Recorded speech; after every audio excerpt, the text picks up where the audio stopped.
Hey everybody, it's Seti the Wind Sage, and welcome to the final bonus episode and final episode of Demon's Roots.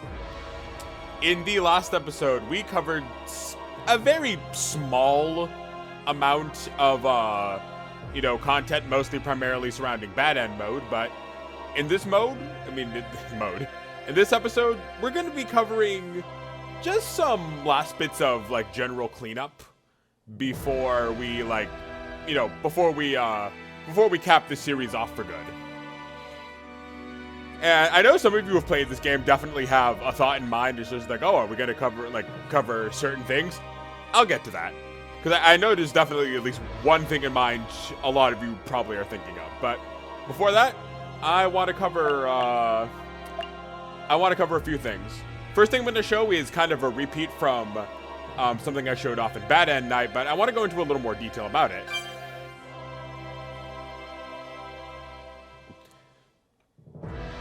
If we hit replay here, or if we go into, there's a menu for this in the actual game, we basically have a recollection viewer.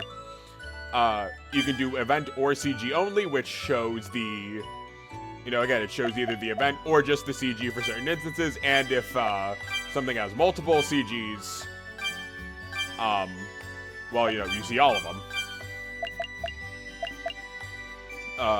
So yeah, really good for when you want to see for when you want to rewatch scenes, your usual event viewer benefits. But there's actually one thing also I want to talk about something else that I want to mention about this.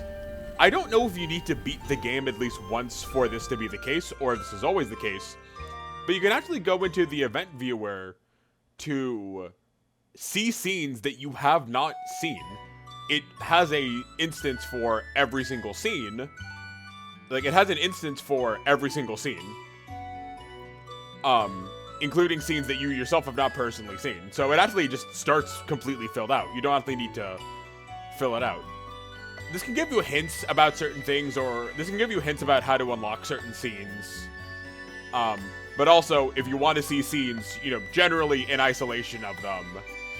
Generally for things, again, I think the only benefit you get out of this is Bad End mode to see if you can handle it, but you can watch scenes and maybe on a second playthrough be like, okay, how do you unlock this thing or that thing? If nothing else, it's at least a hint for that. So yeah, that's the first thing I wanted to show off, and the next thing I want to show off actually has us continuing the game. So this did not happen because we played on cinematic mode last time, but if you have a completed save file, which this is,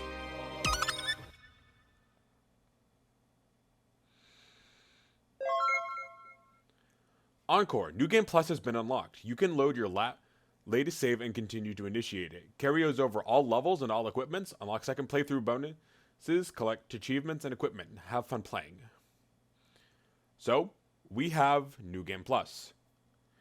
Now, New Game Plus is only the case if you've beaten the game not on cinematic mode, but the actual game mode. Which is different, yes, this means I did actually have to go and play the game legit.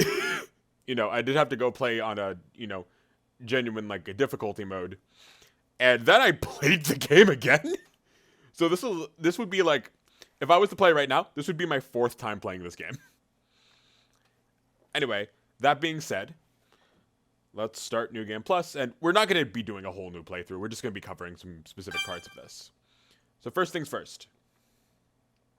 Please manage your New Game Plus equipment. Your characters will start with this equipment. So we can go in and we can set equipment for all 8 of our party members. And as the game said, what you equip to them is what they'll have when they join. Yes, I have the Blade of Hope, for those who know what that means. I'll be talking about that in a bit. So yeah, we can just make sure that everyone has, equipment we want. And this equipment is all, what we would want.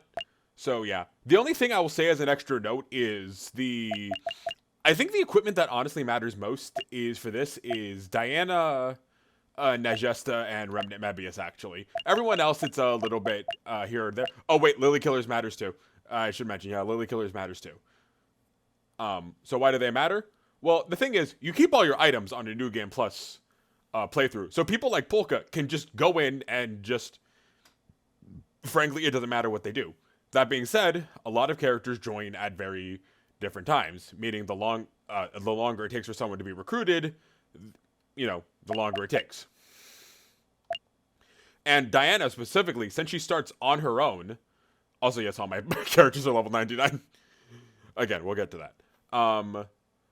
Since people like Diana started on their own, you might also want to make sure she's equipped with the ability to handle that situation. Of course, a level 99 Diana is not going to be worried about anything. Naj also joins very late, so you'll be sitting on your items for a while. You're going to be waiting on those items for a while. Lily Killer is the same, and I'll be real, for the life of me, I do not remember. Wait, no, I actually do. Weird things are happening with Lily Killer, but yeah, Lily Killer also. If anything, you can completely strip Lily Killer of all of her equipment, and you can do the same thing for probably Naj as well, and it's probably more optimal that way since they join in a situation where you can just equip them with new stuff the second you get them. Mebius though is interesting. As you remember, we have the Demon Mebius before the Knight Commander joins us. So here's how this works. It's very interesting for Mebius. I actually had to take notes on him specifically. So Mebius will join with the equipment even as Demon Mebius. And you'll kind of see that real quick. But he had this thing in the game that when he joined as a temporary party member, you could only change his accessories. That is still true here. So what happens is he joins, you can't alter his equipment except for his accessories. So anything that you have is stuck, he's using it, but it is stuck on him until he rejoins his Knight Commander. I just thought it would be important to note these things because they're the characters that are kind of deceptive. Everyone else, Angie, Sarasa, Kalinka, we kind of have an idea of what that means. Okay, I won't see this thing for a while. But everyone else has some sort of weird sort of mechanic going on. Lily, from what I remember, is not actually the same as Mebius. She has custom equipment, and I'll get into a little bit why that is later. But I like what I did with everyone, so yeah. I like everyone as they are. The Demon Root's doors open once again. After the end, you may view the world differently. Enjoy traveling with the girls once again.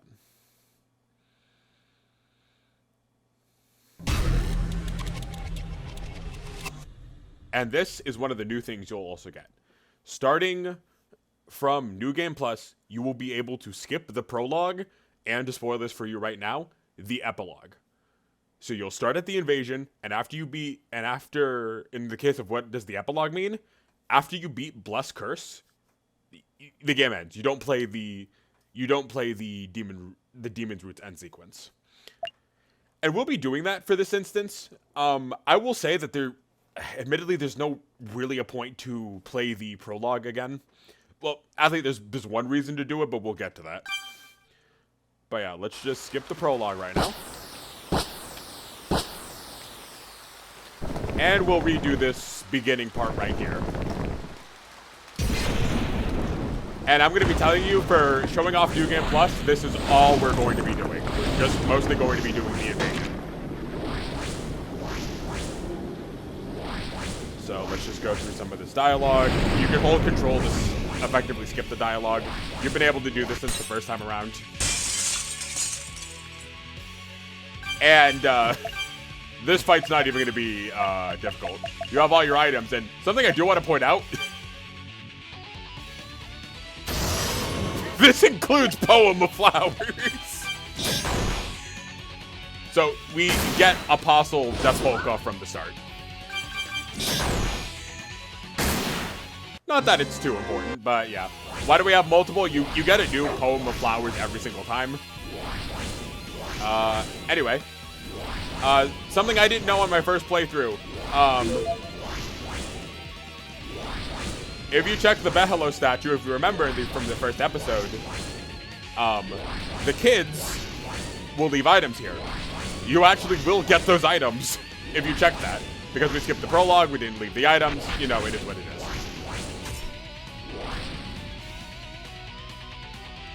So we're mostly going to be skipping through this as I talk about things, but something else to point out, aside from Poem of Flowers. As you see, we have Ratademon and Gilhound with us, and they're level 31. So here's how this works. Gilhound and Ratademon were temporary characters, but because we snuck books into New Game Plus, we can always just do that if we want to. There's no reason to do this, but literally since I made everyone level 99, there's no reason to use your books at all. So I see no harm in doing that, kind of making them. Well, if you guys want to die really bad.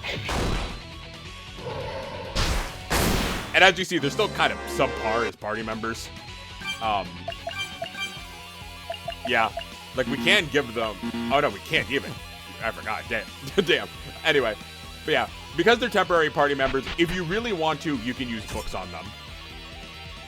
To make them even more powerful, to make the invasion part even faster. Is there a reason to do this? Outside of speedrunning, not really. Though, funny enough, there is a lot of speedrunning tools that this game gives you. For example, this chest that asks for a password, I'll briefly cover what this means a little later. No, I'll cover it right now. It's always been said time and time again that you can buy information from the Do Re Mi Fuck Kingdom. Codes is part of it, and the hidden location of certain items is another part of it. And for the most part, those chests open up and give you an item that gives you increased chance of back attack, which is generally encouraged for speedrunning. So, yeah. So we're going to be going through this invasion right now. Because I want to cover primarily the invasion and then one other thing. So, yeah, this is where we're at the moment. Hey, guys. You know, now knowing who these two are, it's very interesting. And understanding their significance to the greater, like, just who those guys are. Yeah, it matters, because I have learned since a little bit. Anyway.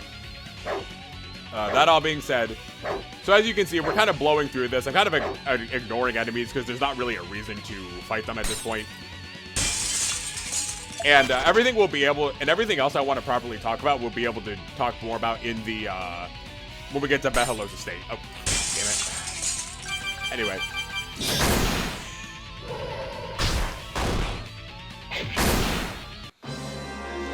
Because I'm mostly just doing this as one last cleanup episode. But yeah. Anyway, I kind of lost my thoughts a little bit, and as you can see, I haven't played this part in a while. Oh yeah, something else I want to mention. And this was kind of important to what I was talking about with the New Game Plus transfer things. So Gilhound and Ratademon are temporary party members. Here's another thing that I actually didn't know, and you won't really know until you get into New Game Plus, and why this was important. The Lily Killer that joins you before Millennium Princess Lily Killer is an example of another temporary party member. You get a few in the game. Something to note is that the two children are as well, but you don't have access to your items at that point, so you can't you actually can't level them up with books. But if you want to make your Lily Killer a lot more powerful in the early sequences, just give her books. Because the version that joins literally right until Millennium Princess, and that's why the Millennium Princess version joins at level 1, like, joins as a temporary party member. I know on your first playthrough, she's like I believe she's roughly scaled to Polka's level. But past that point, no, she's not, she does level independently of Polka, so even a level 99 Polka, you'll still have a level, probably 40-something Lily, because that's where you probably left her at. Again, interesting little, like, quirks and tidbits. But also that temporary version has her own equipment, so you might just want to unequip Lily. Even, like, Nash, who technically joins with one battle before you can equip his party member. And, like, I recommended unequipping him. I 100% recommend unequipping Lily, because she doesn't even get that.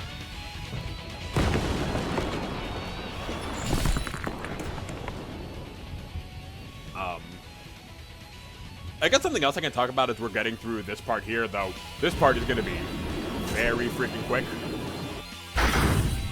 Because, I mean, we get Mebius real soon, too. Something else I want to talk about is the actual game mode. So, every New Game Plus does not let you at all switch into, cinematic mode. Also,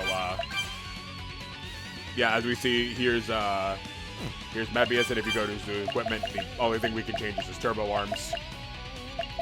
But he has everything else that he had before the final battle, or in his case specifically, his final battle with Kudon. And we can't remove it. So yeah, equip Mebius carefully, but do equip him. This does also let you see. This does also let you play with a Mebius who has the skills he couldn't really show off in the final battle, because you know his skill set is different from Knight Commander. So yeah, this is what a Mebius, a full-powered Mebius, does look like. So yeah. Oh yeah. I might be misremembering this part, but also from what I understand, everyone starts with their ultimate ability. They'll still have the sequence in which they unlock it, but they'll have their ultimate ability from the word go. But anyway, I wanted to talk about non-cinematic mode.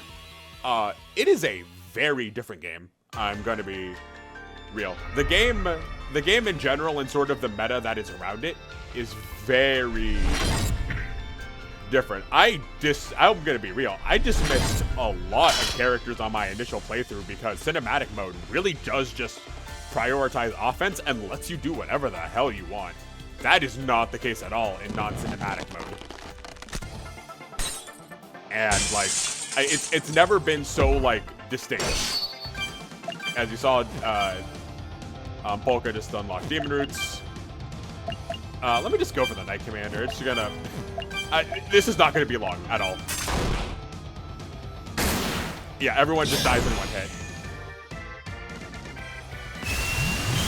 Except the Knight Commander. He actually does, like, it take 2 hits, it seems. Yeah, but I judged the game very differently and judged party members. I mean, it's this weird thing, because everyone who's really good in cinematic mode, you'll kind of learn is actually not the best in non-cinematic mode. And then, like, vice versa. Like, for example, I discredited Angie a lot for just not having offense. So, yeah, I'm sure some of you who were playing in non-cinematic mode were screaming at me because she is the best character in the party. Because her tanking ability is, like, second to none. If you're curious what the, like, actual, if you're curious what it looks like the actual, like, kind of, like, meta of the game, you kind of just got, like, a lot of, like, Kalinka's really good, Lily's actually really good. I dismiss Lily, like, to hell and back, but she's actually really good. I'm just kind of generalizing, but people like Sarasa, sadly, like, Magic's just not as strong. So, yeah, stuff like that is what happens, but I'm not going to really go into full depth about it. Anyway, now that we're done with the, this and hopefully getting into Behelo's estate soon, I will be able to talk about some of the other stuff. But yeah, non-cinematic mode, very different experience. Also, yes, some cutscenes are extremely different on a second playthrough. Not because they're literally different, but because, holy crap, the game was setting up from the word go. Anyway. But yeah. I also do want to let people know, because while this cutscene is going on, there might be people who were like, okay, so do I have to do a full playthrough of the game to get all of the New Game Plus benefits? And, do I have to talk to him? Okay, no, he just needed to move. Alright, out of my way, please. What was I saying? Oh, the remnants, right? But yeah, do you need to do a full playthrough of the game outside of cinematic mode to get all the benefits? Technically, yes, and technically, no. So it's the game kind of splits it in half here. Where there's two types of like benefits. Things that are specific to New Game Plus and things where you've just needed to beat the game once to unlock. A lot of things are in that second category where you unlock it just by beating the game. Meaning you technically don't need to do a New Game Plus playthrough at all to see most of the content you might want to see. That being said, a lot of the content that the game does unlock when the game's over is stuff that you almost certainly would want to, stuff you'd want to see when the game is over. Sorry. It's very late at night when I record this. Yeah, a lot of the gameplay-centered stuff that is unlocked in a sort of post-game scenario is stuff that you'd want New Game Plus benefits for. And that's the best way to put it. Because I will show you, assuming the game does let me, what benefits you get for doing a new game. But you can unlock them without, doing it. You can unlock them just by beating the game once, because the game is just checking if you beat the game. Alright, so hopefully it lets me check these things. Hopefully I don't need to do Tortoise, because I'm not going to do Tortoise. Well, I mean, okay, yeah, I'll say, that's the one annoying thing. You do actually need to do the Hot Spring quest every single time. But can I go in here? Okay, I can. This is the Forgotten Storage Room.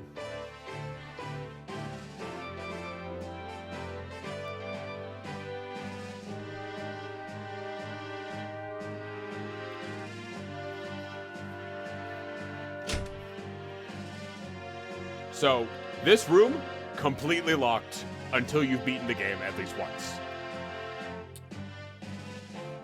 And, so yeah, you can visit it, even if you've done cinematic mode. To those who knows what is beyond that door, you don't want to do that, but you can. In fact, let me talk to the mirror, actually. But we're not going to touch the light. So, what is that? Because this is the best time to talk about that. There is the hardest endgame content of the game that generally requires level 99 minimum to beat.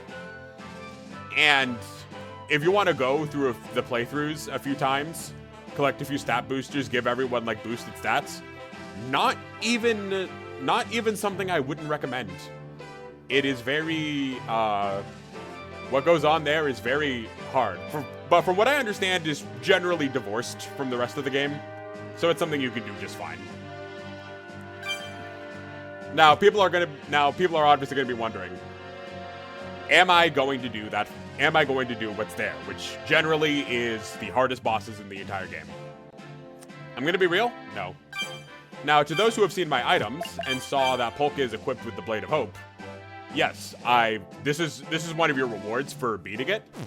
I have done it already. I have beaten the game's super bosses just on my own time. And, without spoilers, it's very interesting things and very interesting information you learn. But at the same time, okay, I might as well talk about this now. I'll at least save what I'm talking about at the end, but we're not doing it now. I have a reason for it. One of the other things that you unlock is, if you remember, there was a shop, the clothes shop, in the Do-Re-Mi-Fa Kingdom, where they say, come back after you beat the game. And you get a few things for it. They're on your key items. Also, yes, you keep your fuck coins. The first thing you unlock, you get for free, is the Revert outfit. Gathers everyone's outfits and returns them to normal. And then, from the shop, you can unlock the Outfit H, Outfit B, and Outfit D. Oh, no, D is something else. Outfit H, Outfit B, and what's the last one called? I know you got one more. Alright, I might as well say. You get Outfit H, which is the naked variation of all the characters who can get one. Outfit B, which is the bad end version. And, wait, no, I'm not an idiot. The Revert outfit is technically the third outfit. Where you can unlock the characters and play with them either naked or in their bad ending outfits. I'm going to be showing off the... Oh, wait, no, you know what it is. You can also get, and I guess I just didn't buy them, the Do-Re-Mi Fuck Kingdom outfits, and you can wear them outside of their situation. I don't know why I didn't buy them. That's weird. Okay. And throughout the main story, mostly in the end game, you can unlock Death Polka's blindfolded outfit and Death Polka's bridal outfit. So if we put this on right now, we're the Blessed Bride, from when Polka was about to marry the Blessed Curse. It changes her name. This and the Bad End outfits change the name to the appropriate thing. Am I going to show off those outfits? Absolutely not. And if you want to change it all back, revert. But it does it for everything. So, yeah, you might want to proceed with caution. And those are the two major things that I kind of would want to mention. So, yeah, it's the closest thing you kind of get to a costume system. Since I can't show off the other outfits, might as well show off blindfolded Polka as well. Yeah, it keeps her name. If you're wondering, fun fact with Polka, if you're wondering how this interacts with her specifically, so the poem just changes her form. So you have to, like, go to the poem, select the thing you want, select the form you want of her, and then put on the outfit. Admittedly a little tedious, but yeah. So yeah, that's all there is to that, and that's all there is to most of this. So I'm gonna stand by here and talk about a little bit of, okay, there's things I'm not talking about. First off, that bonus mode there, which is some of the strongest super bosses in the game. But then there's also a few other super bosses. One being the Ultra Beast at the top of the mountain. We can fight that. There is another super boss in the Kingdom of Plana. And that only shows up once you beat the game as well. Jump scared the shit out of me, by the way, because I was just in Plana going to go do the EX dungeon, and then that showed up. And, I mean, well, why aren't I showing those off? And why are we just ending things off here? Well, to be completely honest, well, you know, just being completely honest, Demon Roots, I love this game. This has been one of, if not the best experiences of all time. It's an amazing game. So much so that while I do enjoy the first playthrough, I feel I didn't actually do this game proper justice.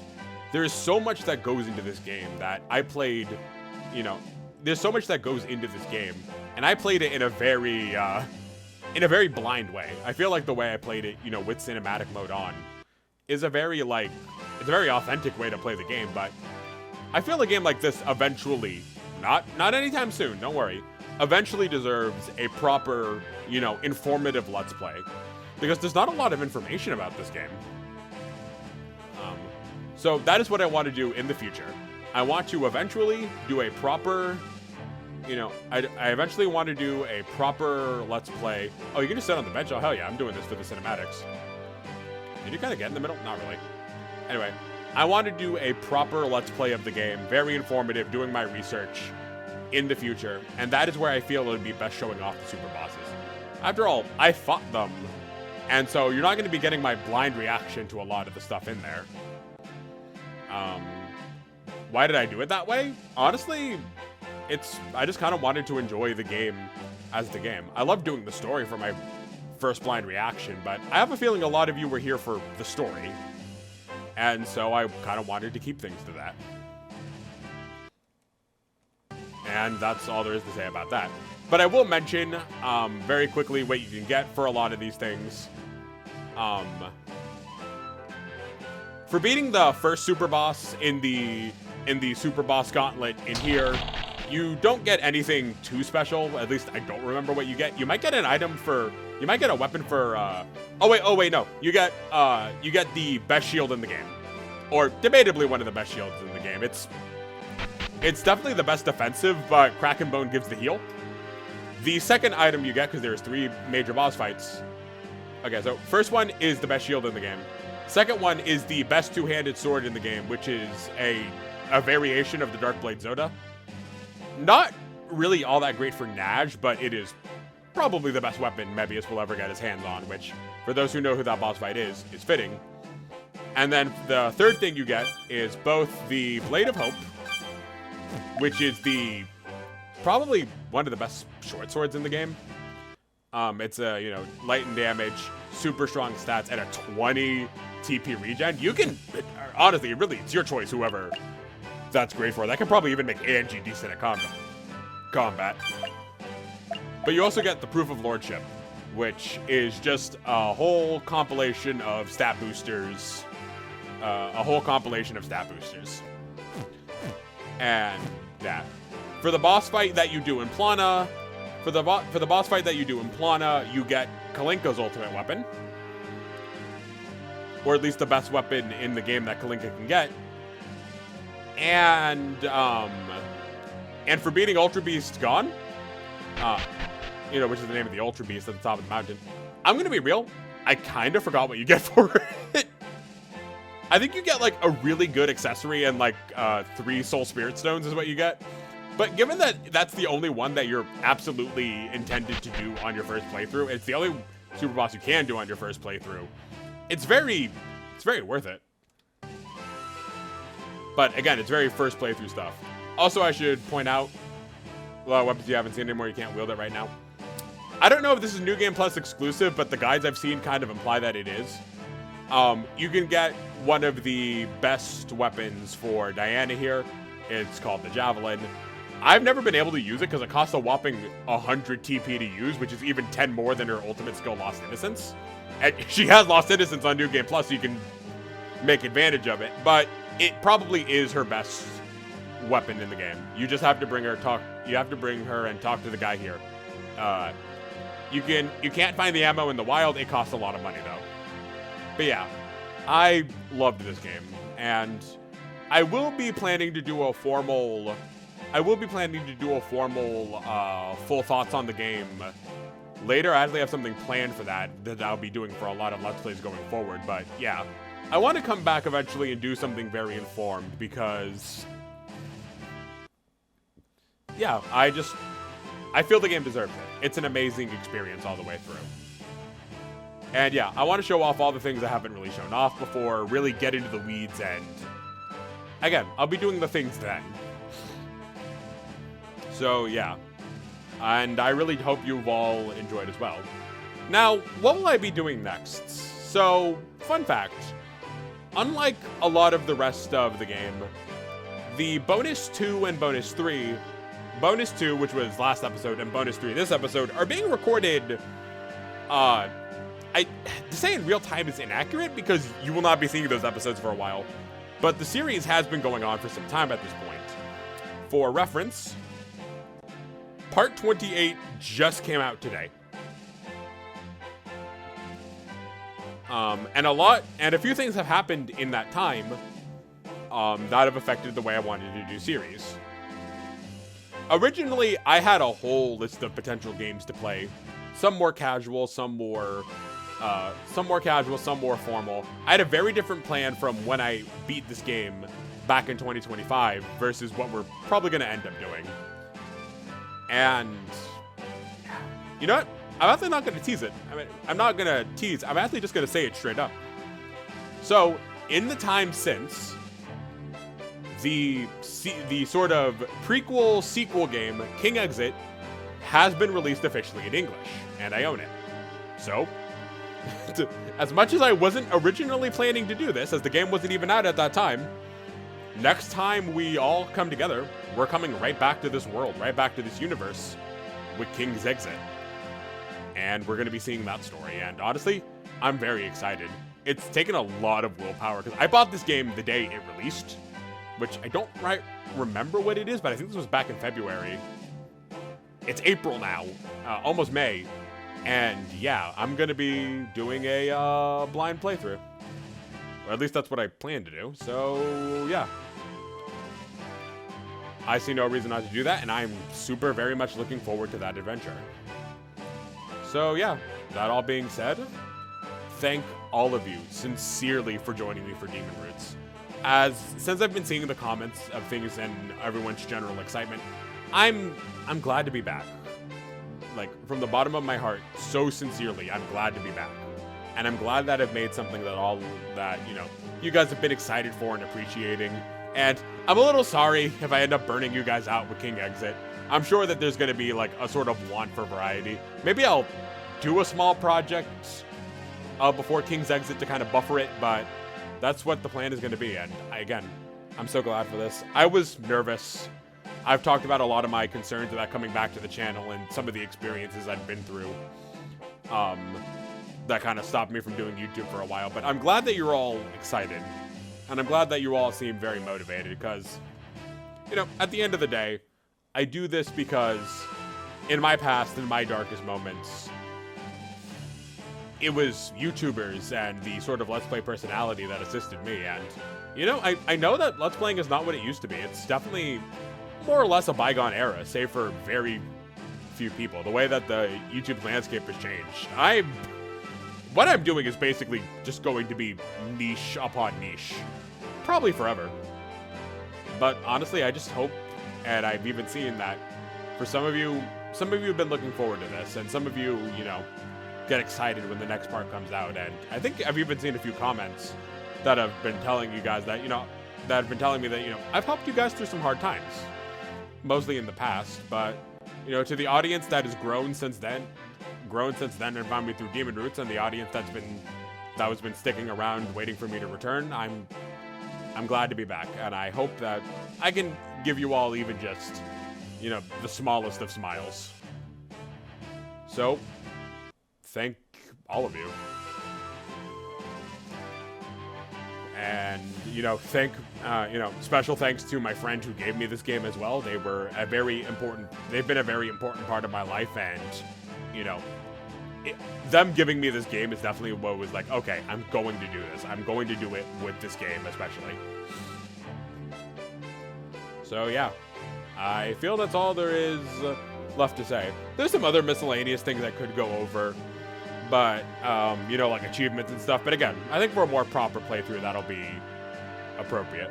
Though I will say, at the end of this episode, I'm going to be linking the main guide I used for Demon Roots. It is the best, and I think actually the only real guide for the game that's out, at least in English. So, yeah. Next time we all gather together, I hope to see you all as we go through the journey that takes place in you know, the fate we ignored, you know, the fate that we avoided, from what I understand, 10 years in the future with King's Exit. See you all then. And this story is over. And I thank you all super sincerely for joining me. See you guys next time.